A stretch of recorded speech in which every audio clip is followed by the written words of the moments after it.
Welcome guys, and in this video I'm going to show you how I can move text box in Google Docs. So what you'll need to do is basically go and click on insert, and after that you'll need to click on drawing.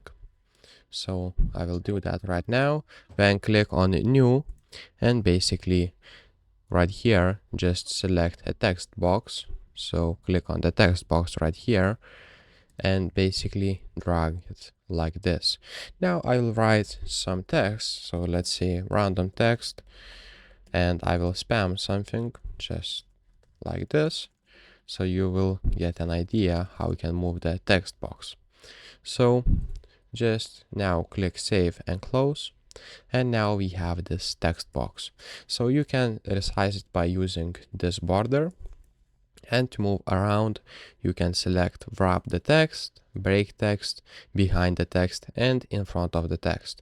So let's say if I choose in front of the text, I have the most freedom of it, but it is not very safe to use because you can go everywhere and basically you can lose this text box.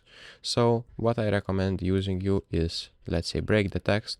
So that's how you will be able to get some freedom but not lose this. So if this video was helpful, please make sure to subscribe to Guide to Everything, comment down below for the algorithm, and see you in the next one.